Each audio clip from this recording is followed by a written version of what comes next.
Pronto, agora sim, grava. Então, gente, vamos dar continuidade à aula de patologia do sistema genital masculino, dando uma pincelada também por transtornos funcionais, tá? Lembre que na aula passada a gente trabalhou, né, na aula retrasada, que é a primeira aula de patologias, nós trabalhamos com o mapa mental, né, e a divisão por processo etiológico envolvido, né, nas patologias. Então, a gente falou de distúrbios do desenvolvimento, falamos de distúrbios funcionais, distúrbios inflamatórios e neoplasias, ou seja, de acordo com o processo etiológico envolvido, né, classificação das alterações do sistema genital masculino. Uma forma que eu acho mais didática, né, de dar continuidade, é fracionando nessas alterações por parte do sistema genital. Então, a gente vai começar falando, por exemplo, né, sobre patologias de testículo e epidídimo, certo? Na sequência. Mas antes, eu queria falar com vocês um pouco sobre o conceito de fertilidade. O conceito de fertilidade, assim como nos homens, ele está relacionado à combinação, né, da capacidade de cópula e a capacidade de produção de gametas, né, férteis. É aquele conceito lá, né, de capacidade coeunde generande, potência coeunde e potência generande, que passam pela produção adequada de espermatozoides, né, de gametas com capacidade fertilizante, em quantidade suficiente e em qualidade, e produção hormonal, né, que são importantes para o processo de espermatogênese, características sexuais secundárias, libido, interesse sexual, né? Então, é uma combinação, né, sinérgica dessas questões importantes que levam ao conceito amplo de fertilidade. Tá?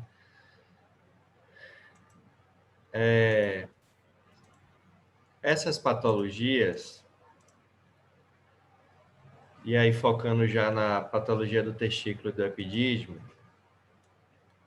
elas podem levar a processos de infertilidade e subfertilidade, de uma forma geral. Quando a gente fala, gente, de subfertilidade, parece que não, mas a subfertilidade ela é mais problemática para o sistema de produção e para o criador do que a infertilidade. Que o animal infértil, ele é zero, ele não dá produto. Né? E o animal subfértil, às vezes, ele é muito bom zootecnicamente, há nascimentos, né, o que confunde o criador. Isso leva a uma confusão meio no sistema se não tiver um médico veterinário fazendo uma avaliação sistemática e descartando da reprodução esses indivíduos. Então, o animal subfértil ele acaba tendo impacto mais importante, né, no sistema de produção, porque eles demoram de ser diagnosticados, observados e eliminados da reprodução. Como a gente já fez essa separação, né, distúrbios de desenvolvimento, funcionais, neoplasias e os distúrbios inflamatórios, a gente vai passando passo a passo, focando inicialmente em testículo e epidídimo, ok?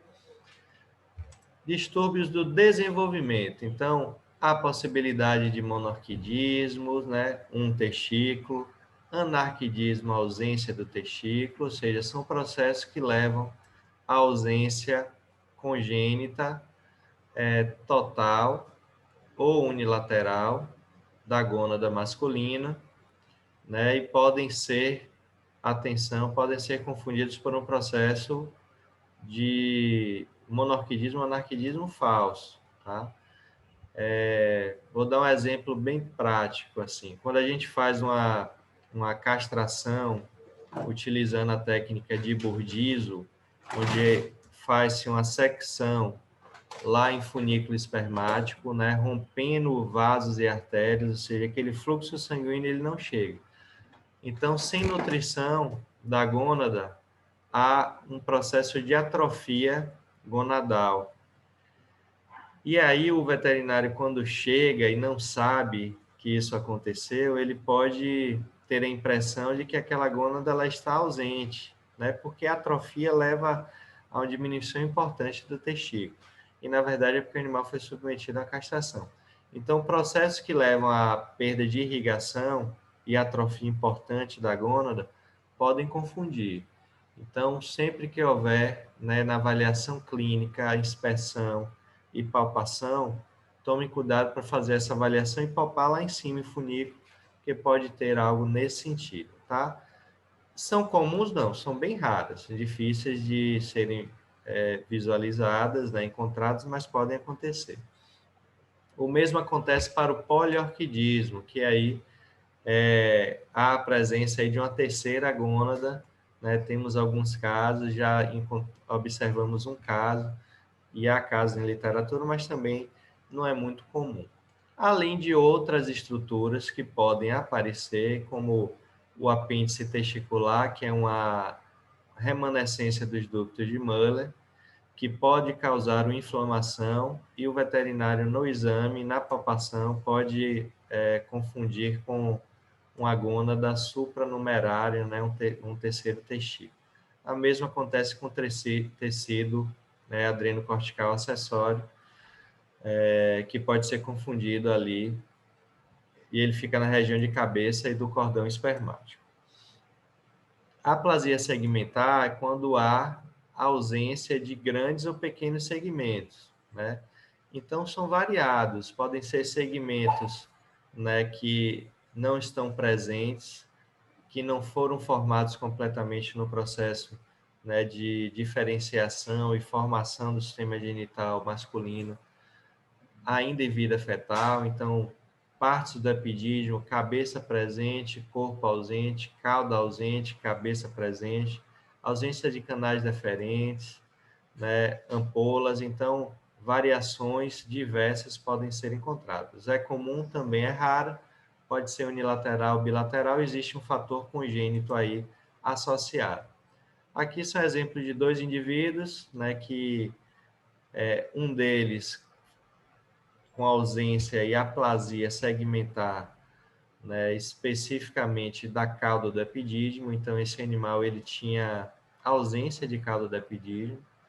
Nota-se já pela inspeção que ele não tinha essa cauda, né, mas sempre que há essa ausência ou não percepção na palpação, a gente aprofunda para realmente ver se é uma falha de espermatogênese e aquela cauda do epidídimo está atrofiada, não está chegando o conteúdo, ela diminui, tende a atrofiar e às vezes é mais difícil de palpar. Então, o que foi feito nesse caso aqui, gente? Uma dica, ó. Citologia aspirativa com agulha de ponta fina.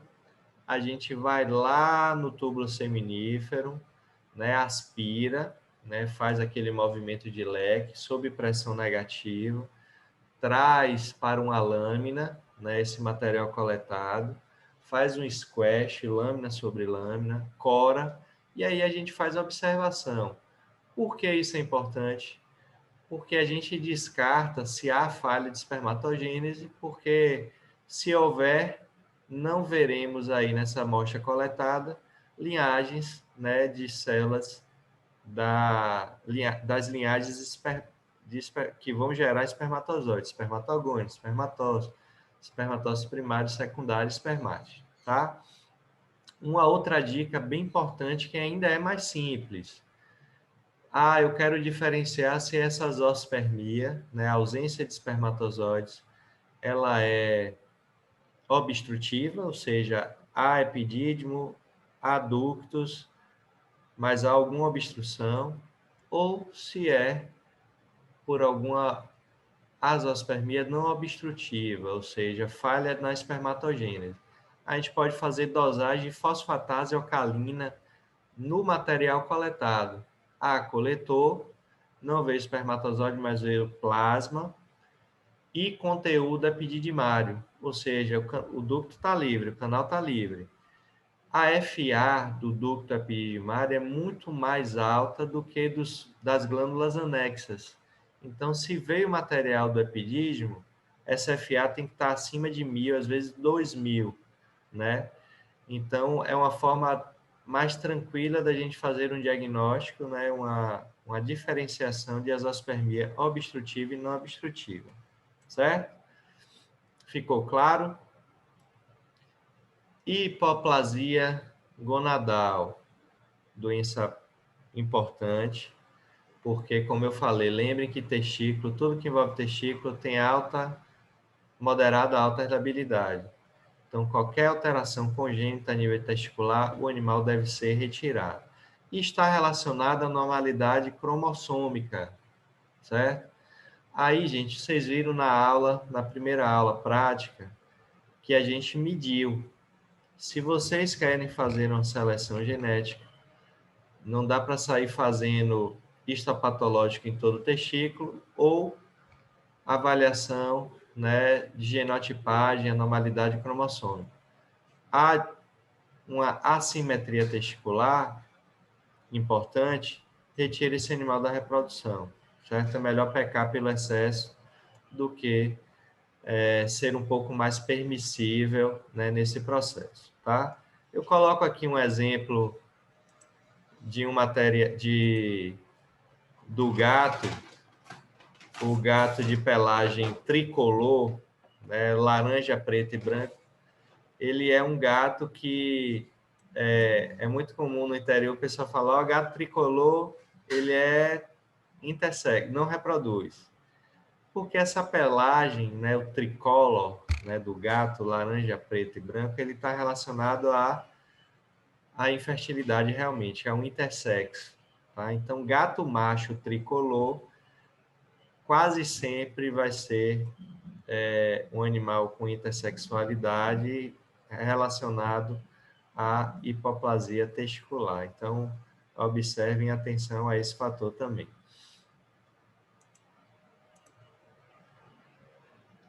E aí, como é que a gente encontra, né, esses animais com hipoplasia testicular? Geralmente, quando eles atingem a puberdade, é que a gente começa a notar, a observar. Porque eles vão ter aí capacidade de fertilidade reduzida ou mesmo completa, tá? Vai depender de quê? Se a hipoplasia é única, bilateral, é parcial ou total. E muitas vezes o sistema genital, aparentemente, ele não tem quadros importantes, então a gente não chama muita atenção, né? Se for uma hiperplasia, por exemplo, uma hipoplasia, por exemplo, parcial, a gente pode encontrar uma menor qualidade, uma menor quantidade de células produzidas e qualidade, algumas patologias, né? Pode ser encontrada, né, alterações diversas, mas assim, no exame clínico, né, e do sistema genital específico, pode não chamar tanta atenção. Essa é uma imagem que eu mostrei a vocês lá no mapa mental, que chama muita atenção, porque a diferença de um testículo para o outro era de 55%. Então, daí a importância da gente sempre mensurar. Nem sempre todas as alterações de hipoplasia testicular vão ser assim tão significativas.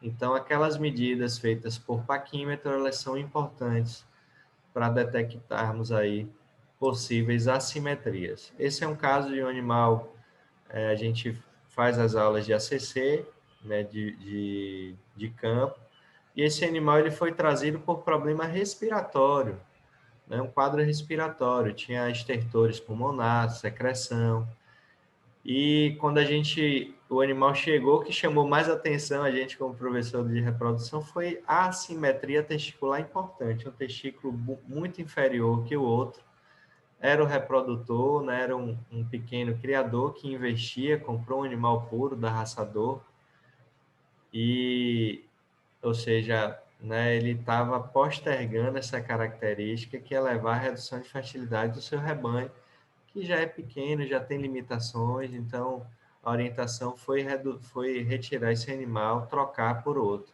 já que o animal foi comprado. E ele vendia a cobertura por R$100, né? Os pequenos produtores pagavam, né, R$ 100 por cobertura desse reprodutor, ou seja, disseminando essa característica. Aqui também um bacê, né, um cão português, que foi importado, né, do maior caninho de Portugal. Quando chegou aqui, que veio para nossa avaliação para fazer banco de sêmen, a gente observou essa simetria aí também importante e a gente não fez. Então, a hipoplasia ela pode ser bilateral, né, testículos pequenos em ambos os lados, ou parcial. Vamos para o histopatológico, vou só pincelar, não é muito foco, mas quando se tem uma hipoplasia, né, testicular, o histopatológico é o exame recomendado para diagnóstico final, tá? E quando a gente faz as amostras, o que é que a gente vê? Túbulos seminíferos que estavam extremamente povoados, né, por todas aquelas linhagens espermatogênicas, há uma ausência, redução, né, de padrões celulares, né, de forma importante, túbulos seminíferos diminuídos e predominância de células de Sertoli, além de um espessamento de membrana basal.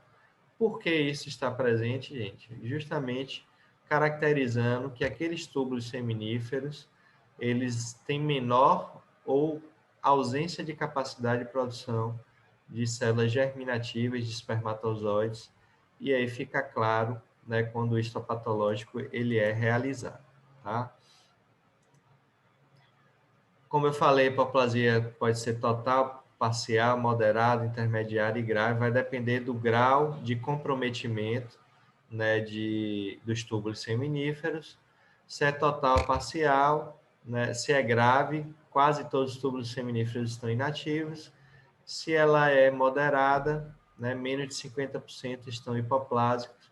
Então, esse animal ele tem libido, ele cobre, ele tem fêmeas que vão ficar gestantes, né, que vão conceber, mas com uma fertilidade, né, impactada, pois ele não vai estar produzindo espermatozoides como deveria.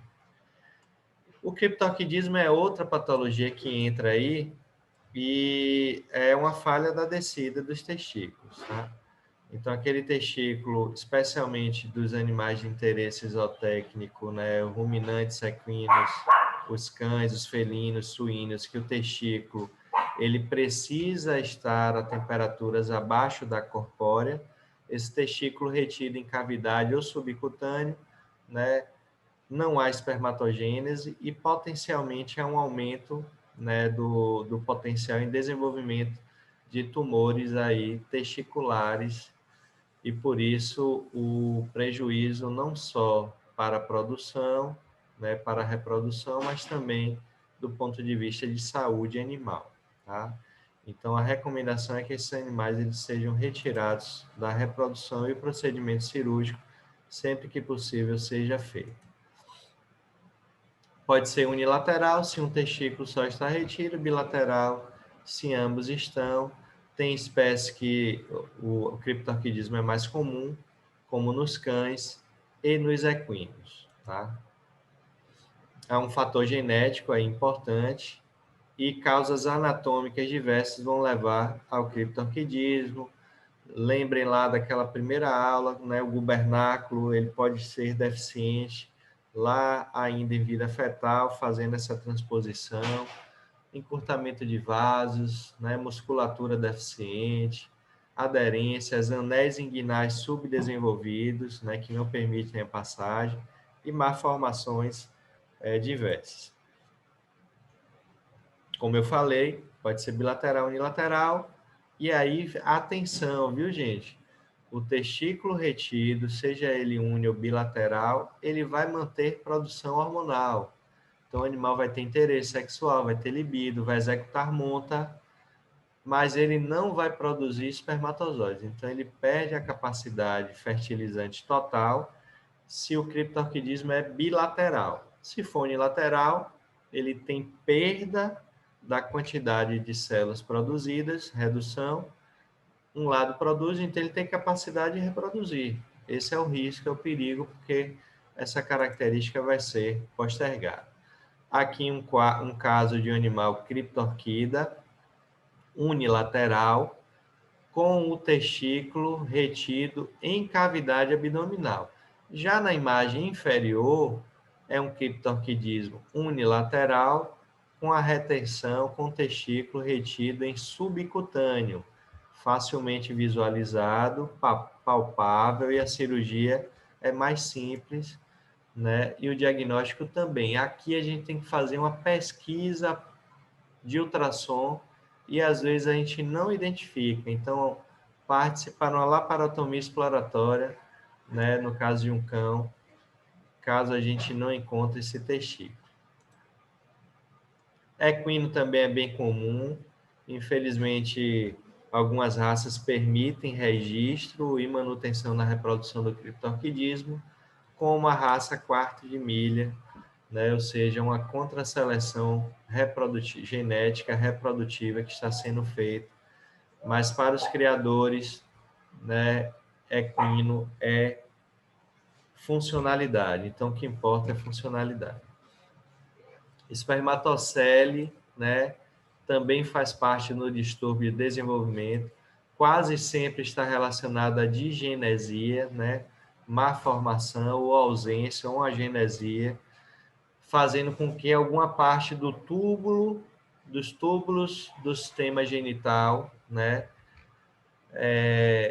estejam ausentes ou comprometidos, fazendo com que haja uma dilatação cística, um acúmulo de espermatozoides que não tem passagem.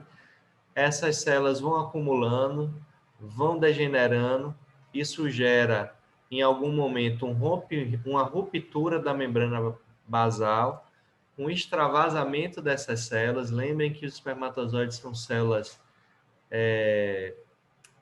haploides, células metais da cromatina, não são diploides, né? Como todas as outras células, então o corpo não reconhece, é um corpo estranho, então o processo inflamatório ele é gerado, né? Um processo inflamatório agressivo, agudo, e gera aí o que a gente chama de granuloma espermático, que é essa massa de célula degenerada aí, com deposição de células inflamatórias. Então, isso pode acontecer e inviabiliza ali aquele conjunto testículo-epidídimo, porque a passagem fica comprometida e o processo inflamatório. Então, esse testículo tem que ser retirado, né, com epidídimo o quanto antes. Esse era um caso também de um animal que tinha um granuloma espermático, já com a suspeita clínica na palpação. O ultrassom veio e ajudou no diagnóstico. Esse animal, então, ele foi submetido à orquiectomia unilateral esquerda.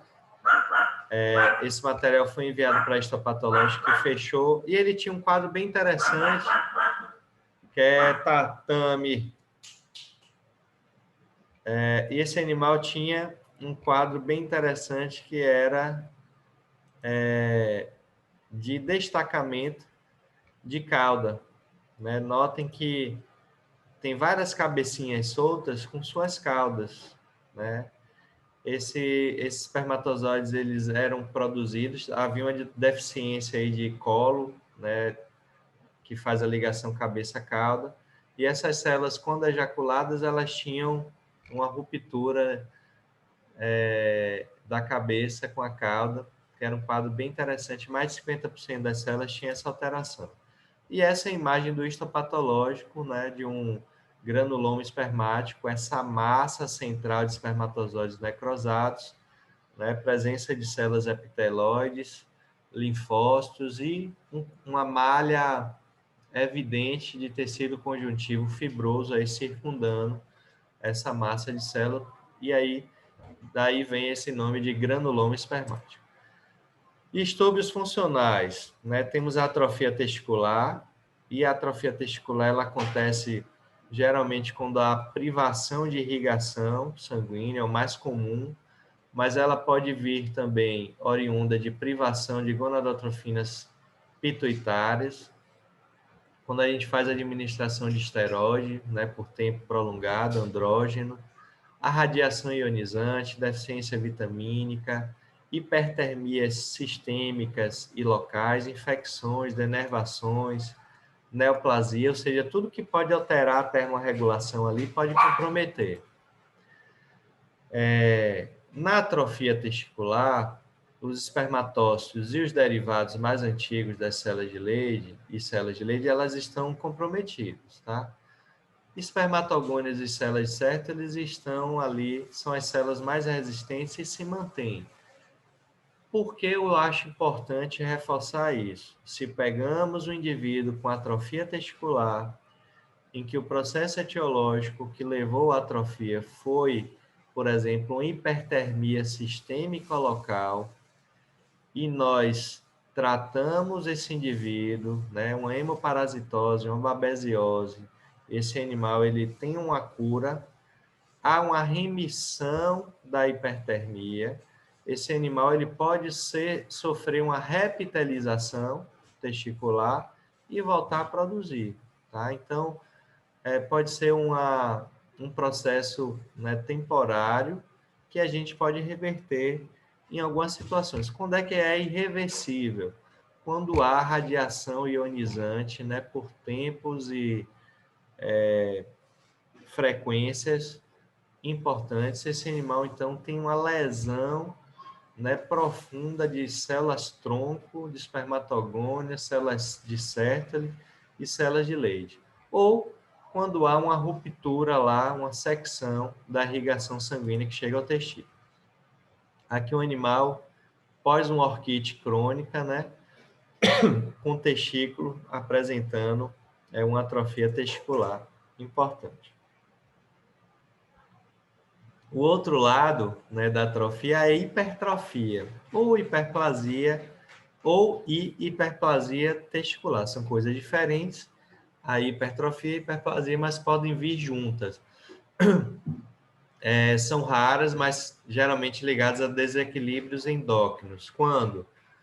Um exemplo, né, que já falamos, o testículo ele tem capacidade de produção, né, quando a gente, de hipertrofia, hiperplasia compensatória. Se a gente tira uma gônada por algum problema, eu não falei da orquiectomia unilateral de um animal com granuloma espermático, se esse testículo é tirado, o outro compensa, né? Então, hiperplasia, hipertrofia compensatória, aumenta de tamanho até 80% e chega a produzir aí, né, 80% de células e hormônios do que era capaz antes, ou seja, quase que dobra a produção, normalizando a produção de células.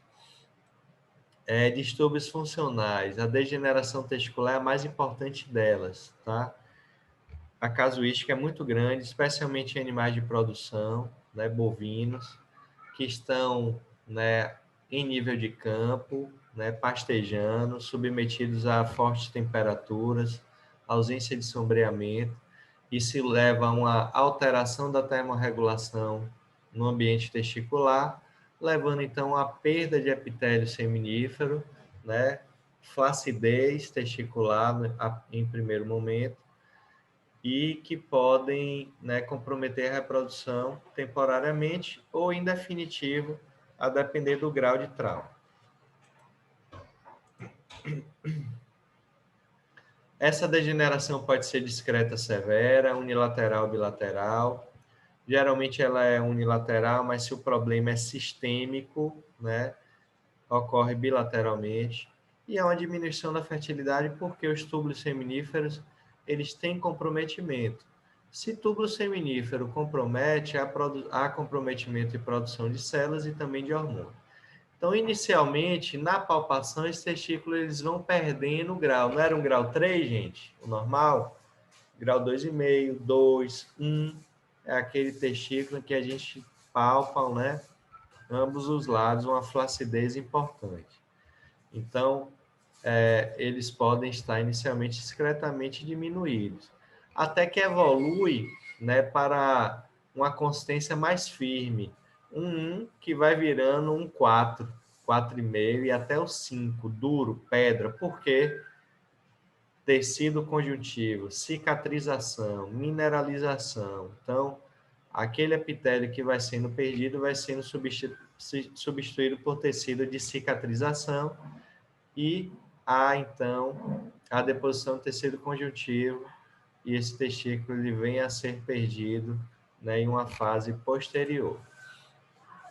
Esse é um estudo que foi feito em animais, né, em testículos de animais que chegaram em abatedouros, tá? Então, 15 a 42% dos bovinos tinham 62% dos suínos. Em cães castrados, né, submetidos a histopatológico, esses cães aqui não estavam em frigorífico, tá? Os bovinos e suínos. Os cães, né, castrados, o estudo mostrou que 47% tinham algum grau de degeneração testicular no histopatológico, ou seja, é uma alteração, né, funcional dos machos que há de maior ocorrência, maior casuística, que compromete a reprodução, geralmente é comprometimento parcial, engana, o animal está lá produzindo, e se a gente não detectar rapidamente, a gente pode perder o animal e os índices reprodutivos são comprometidos, tá? Geralmente esses animais eles estão com o testículo, né, penduloso, abaixo da linha do jarrete, assimétricos, flácidos, reduzidos de tamanho, né? Esse é o mais comum de ser encontrado, especialmente em animais de produção, tá? E aí quando a gente olha aí, faz um corte, faz uma avaliação macroscópica, a gente vê aí perda de arquitetura, de epitélio, né? A coloração está alterada e deposição de tecido conjuntivo. E se vai para o histopatológico, é isso aqui que a gente vai, ó. Derrame branquinho aqui, acúmulo de líquido no espaço intersticial. Aqui é o túbulo seminífero, espaço intersticial entre os túbulos seminíferos, né? Edema intersticial, aumento de deposição de tecido conjuntivo, espessamento de membrana basal, né? Isso é observado nos animais. Há um padrão também que a gente chama, né, de células multinucleadas, né, como está aqui a setinha preta. Não são células multinucleadas, são chamadas assim pela aparência, são células degeneradas, né, que ficam ali numa composição que parece são vários núcleos em uma célula, e na verdade são células degeneradas, tá? E aí, como é que está o ejaculado de um animal com degeneração? Várias patologias. Patologias de cauda, cabeça, peça intermediária, alterações diversas que vão comprometer a capacidade fertilizante dessas células. Redução de células vivas, móveis, né, o vigor, aumento de patologia, vários achados, né? Aqui tem um achado que é bem, não vou dizer que é patognomônico, mas é muito comum em degeneração testicular avançada, que a gente chama de medusa. Todo mundo lembra lá da mitologia grega, né? Aquela a medusa, né? Com várias que quando a pessoa olhava, né? Engessava, ficava congelada e etc. É justamente essa cabeça de medusa. São vários espermatozoides agregados, né, com suas caudinhas, e quando a gente olha lá, dá esse padrão bem característico, e a gente já nota logo que pode ser uma degeneração, porque é acompanhada de aumento de patologia, né, espermática, células de epitélio, né, que são eliminadas, células inflamatórias também estão presentes. Esses achados foram desse indivíduo aqui, ó, que está com o testículo bem penduloso, bem flácido, e pode evoluir aí para uma azospermia nos casos mais graves, tá? O que é que leva à degeneração? Quase tudo aquilo que leva, né? Acho que foi Cosme que perguntou, ou foi Ariel na aula anterior. Quase tudo aquilo que leva a falha de termorregulação compromete e leva à degeneração testicular. Então, temperatura é uma questão essencial para a reprodução dos indivíduos, tá? Além de lesões vasculares, infecções diversas. Aqui a imagem, né, ultrassonográfica, né, de possibilidades, né, de processo que leva à degeneração. Um orquite, aqui uma coleção de líquido, área circunscrita, né, com perda de ecogenicidade, hipoecogênico, a gente vai ver hoje, né, essas classificações, vamos falar de ultrassom. Pretinho aqui, acúmulo de líquido ao redor do testículo, também a termorregulação. E aqui, uma varicocele, aumento do calibre dos vasos, né, comprometendo aí a termorregulação. Olha aqui, uma hidrocele no equino. Ó. Geralmente, gente, eu coloquei aqui para até função didática, geralmente a gente não faz essa aspiração, tá? Esse conteúdo, né, aqui entre as túnicas, vaginal, visceral e parietal, são conteúdos estéreis. E a gente tende a tratar clinicamente esse indivíduo, evitando a aspiração para não abrir porta e promover aí uma infecção secundária. Então, o que é que faz no animal com hidrocele? Caminhadas, né, é muito comum em equino, em animais embaiados, então caminhadas diárias, 2 a 3 vezes, 15 minutos, solta no pasto. A gente pode fazer duchas, quente e frio, ou apenas a ducha, né? Movimentar essa circulação sanguínea local. Em casos, né, mais extremos, também usar diuréticos, né, para enxugar. Lembrando que para diurético temos que fazer avaliação de função renal, né? Então, isso tudo pode ser feito como estratégia antes de uma aspiração, já que geralmente esse conteúdo é estéril. Aqui um animal que teve miíase, né, um cão, processo inflamatório agressivo, deposição de tecido de granulação ao redor, degeneração testicular, e a gente, para ilustrar, né, as possibilidades, fizemos essa imagem aí. Esse era um pastor alemão que tinha um problema renal que levava a um quadro de hiperqueratose, hiperplasia de bolso escrotal, e era um animal que tinha uma linhagem bem interessante, que o tutor queria fazer banco de sêmen, mas infelizmente o grau de degeneração testicular era tão avançado, né, processo hemorrágico testicular, e a gente não conseguiu, não tinha célula, basicamente era um animal que não apresentava mais produção espermática viável para fazer banco de sêmen.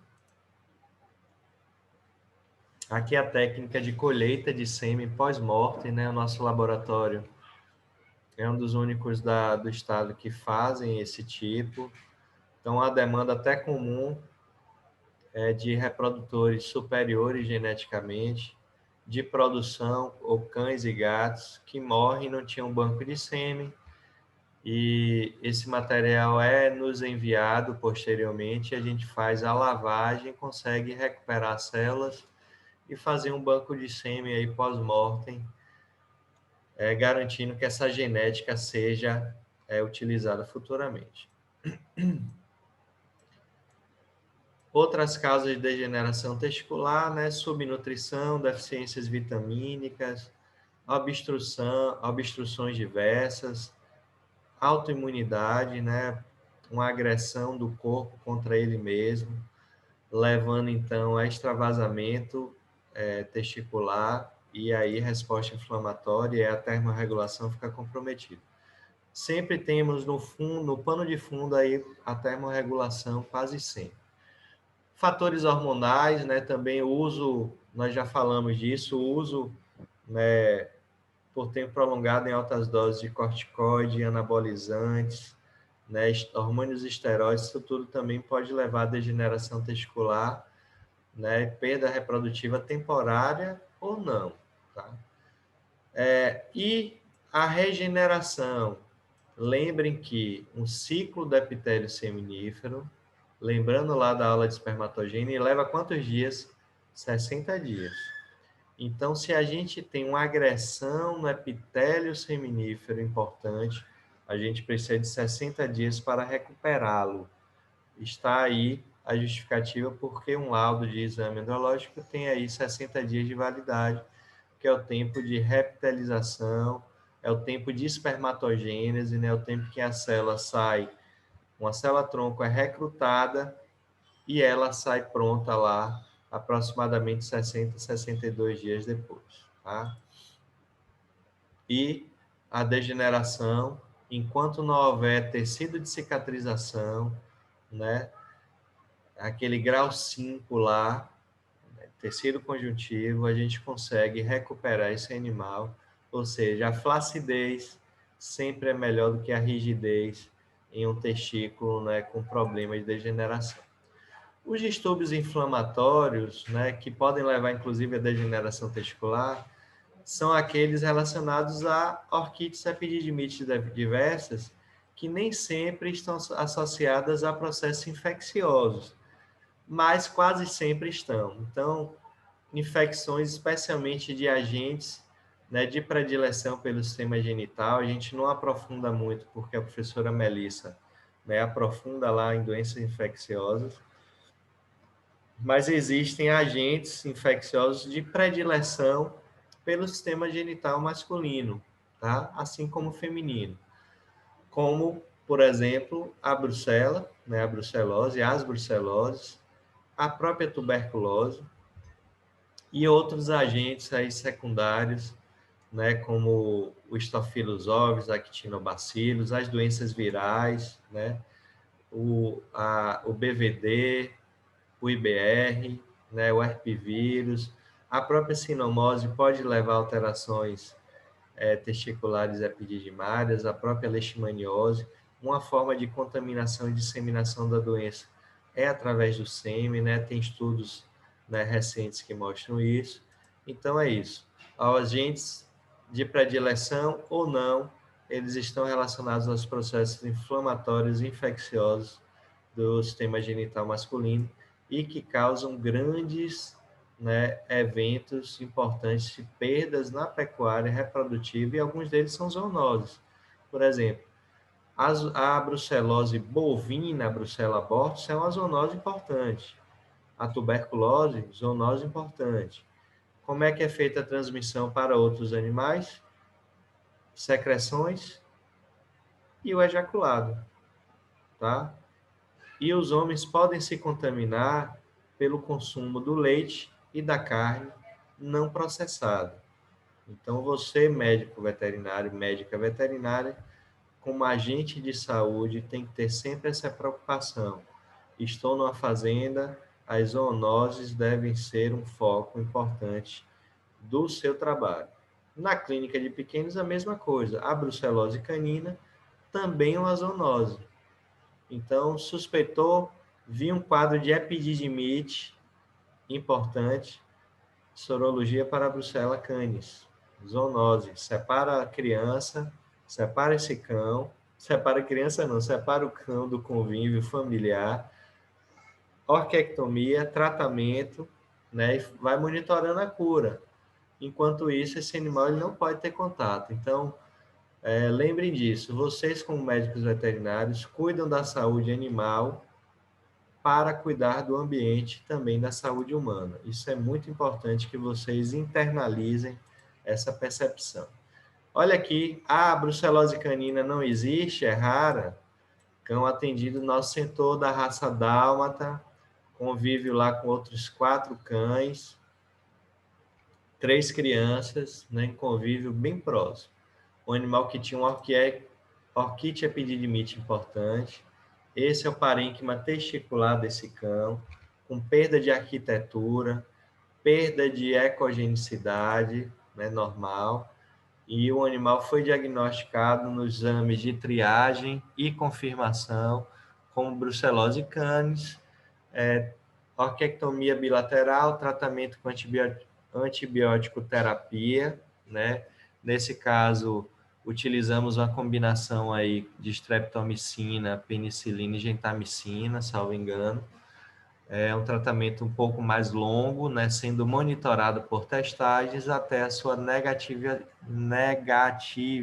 negativação, né, sorológica. E aí o animal, então, ele tem alta clínica para o convívio, né, com os seus tutores e família.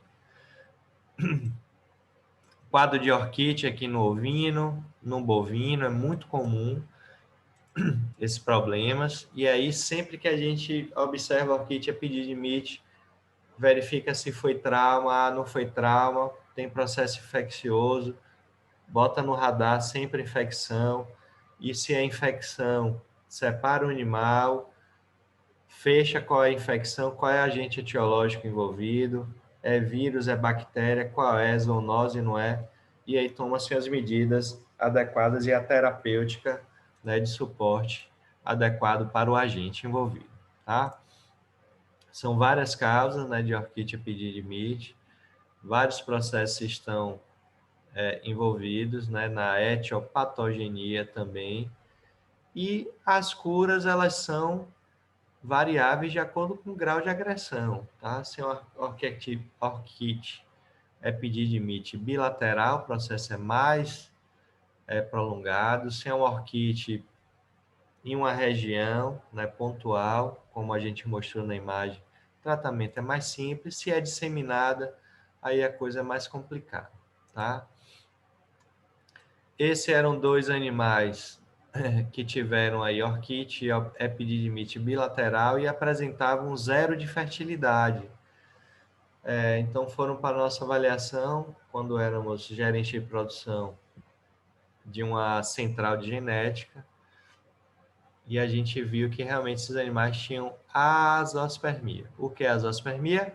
Ausência de espermatozoide no ejaculado. Isso aqui é azospermia, gente? É azospermia. Tem plasma seminal, mas não tem espermatozoide. Se não tivesse nem plasma nem espermatozoide, seria aspermia, ausência total. Verificamos que tinha epididimite, já suspeitamos de uma azospermia obstrutiva, né, por interrupção aí, estenose de ductos epididimários. Por via das dúvidas, fizemos uma citologia aspirativa com agulha de ponta fina, lembra lá? A agulha vai lá no testículo, aspira, lâmina, squash, cora, olha lá, ó, espermatogônia, espermátide, espermatócito presente. Ou seja, testículo produzindo adequadamente, o problema era fora dele, azospermia obstrutiva. Esse era um animal, gente, que ia para estação de monta. O produtor conscientemente faz exame andrológico dos seus indivíduos previamente. Essa termorregulação aqui, ela está comprometida? Como está a espermatogênese num ambiente testicular hiperímico como esse, hipertérmico como esse, edemaciado? Sabe o que é isso aqui? Larva de Berne. Tratamento ivermectina, recupera o animal, 60 dias, reprodução. E substituição imediata, que esse indivíduo com as fêmeas seria um zero, numa relação de 30 fêmeas para um macho, que era o que essa fazenda usava, 30 bezerros a menos, 30 garrotes a menos, né? Se a gente trabalhar lá com animais de 15, 20 arrobas lá na frente, 20 arrobas vezes 30, 600 arrobas a menos, a arroba está absurdamente no preço lá em cima, né? Preços astronômicos, prejuízo aí incalculável para esse produtor. Quem ajudou ele a aumentar a produção, a evitar prejuízo? O médico veterinário que avaliou, nesse caso, fui eu. Amanhã serão vocês. Neoplasias para a gente fechar, tá? Vou fazer testagem lá na farmácia, então vou correr aqui. Neoplasias testiculares, as mais comuns, né? É mais comum em cães velhos e touros, né? Comprometimento de célula de Sertoli, Leydig, seminoma, teratoma em equinos, ou seja, sertoliomas, leidigocitomas são os mais comuns e os seminomas são os mais comuns, os tumores mais comuns. Em cães é a terceira ocorrência. Como eu falei, não quero trabalhar com reprodução. Vai ter, querido. Vai ter que trabalhar, você que é clínico. Né? A ocorrência é muito alta de tumor testicular, né, em cães. Então faz parte da rotina clínica, não precisa ser oncologista, né, para tratar tumores testiculares. Se puder fazer uma especialização na área é ótimo, excelente, mas é um tratamento clínico padrão, né? Obviamente que o histopatológico sempre é feito para fecharmos qual é o padrão celular e aí, havendo necessidade, a gente pede o suporte aí de um oncologista para um tratamento de suporte à quimioterapia, mas geralmente são tumores menos agressivos, né, que não geram metástases sistêmicas, e a própria orquiectomia, né, é o tratamento indicado. Esse animal, então, é recuperado, tá? Primeiro tumor das células de Sertoli, certo? Mais comum em cães, são tumores que crescem, né? Que aumento produzem nódulos, né, mais importantes, maiores, firmes, porque eles são firmes a palpação, porque é uma camada de tecido de túnica albugínea e tecido conjuntivo, né, que recobre. Alguns animais, esse tumor, eles são hormonalmente ativos, então gera hiperprodução. O que é produzido na célula de leite de Sertoli? Estrógeno. Então, se há hiperprodução estrogênica, né, esse animal ele tem hipoestrogenismo, não é, corrijam aí o nome, hiperestrogenismo, que leva a alopecia bilateral, hiperpigmentação cutânea, pode haver uma atrofia do testículo oposto, pode haver metaplasia escamosa, né, que é alteração prostática pela hiperprodução estrogênica, ginecomastia, que é aumento de glândula, né, mamária, perda da libido, né, e o testículo criptorquida, ele tem 10 vezes mais chance de desenvolver o tumor de célula de Sertoli. Então, em cão, diagnosticou célula de Sertoli, tumor de célula de Sertoli como esse, bem grande, palpável, firme, rígido, orquiectomia, faz a retirada, independente de estar na cavidade ou não, né, o tratamento de eleição. Aqui em ovinos, tumores bem importantes, como o processo de irrigação sanguínea fica comprometida, né, aí junta-se crescimento, né, alteração, aumento de massa, né, tumoral, e edemas, coleção de líquido, né, pelo processo de irrigação comprometido. Tumor das células de Leydig, né, são neoplasias bem comuns em cães e bovinos idosos, mas também acontecem com certa frequência em garanhões e roedores. Bovinos acima de 7 anos é muito comum, 1 em cada 10, né, podem desenvolver. A produção e a qualidade espermática fica reduzida, né? Obviamente que o processo de termorregulação é comprometido. Em equinos idosos, né, há uma relação aí com agressividade. A literatura fala em aumento de testosterona, né? Em cães, dificilmente a gente vê ocorrência de tumor de célula de Leydig hormonalmente ativo. Lembrem que Leydig produz testosterona. Se é hormonalmente ativo, hiperprodução de célula de Leydig e é o comprometimento, tá? Mas nossa experiência mostra que geralmente esses tumores não têm atividade hormonal. São menores, discretamente redondos, né, ovoides, geralmente são diferentes nódulos, mas pode acontecer também de ser nódulo solitário. É um nódulo que na palpação ele é mais macio, né? Ao corte, né, dá para ver que ele é mais amarelado, né, gorduroso pela presença de lipídios e mais na palpação mais macio quando a gente compara, por exemplo, com a célula de Sertoli, tumor, célula de Sertoli que são mais duros, né, na palpação. E o seminoma, né, que é o tumor dessas células germinativas, ele é mais frequente em cães velhos, tá? Eu coloquei aqui uma observação que não tem muito valor clínico, é mais comum no testículo direito, né? A literatura fala isso. Geralmente são solitários e unilaterais, mas aumentam muito, então geralmente o testículo não é como em Leydig, que passa despercebido, geralmente aumenta de tamanho, e a gente nota aí uma assimetria testicular, é mais comum que seja unilateral. Quando a gente faz a avaliação macroscópica, né, que corta, é um testículo que tem um padrão ali que a gente chama de, parece um hemicérebro, né, pelas lobulações, e protusão ao corte. Geralmente, dificilmente ele gera metástase, mas pode ser invasivo ali, especialmente em linfonodos regionais. Olha aqui, ó, vários tumores de seminoma aqui, ó, bem grande, ao corte. Olha a imagem de cérebro aqui. Aqui é uma imagem preparada, lavadinha, limpinha, né?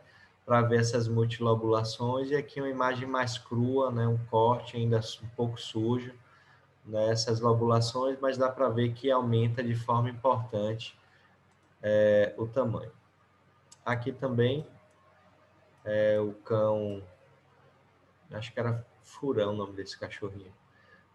Seminoma também, um cão com seminoma bilateral, que não é comum. O ultrassom viu aqui perda de arquitetura, né, heterogeneidade de parênquima testicular. Feita a avaliação desse indivíduo, a gente fez toda essa observação. Opa.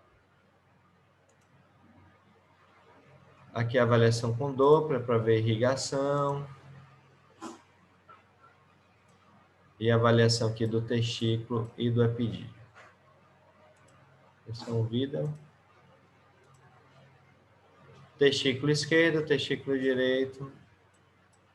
A avaliação. Opa. Eita, passando tudo aqui.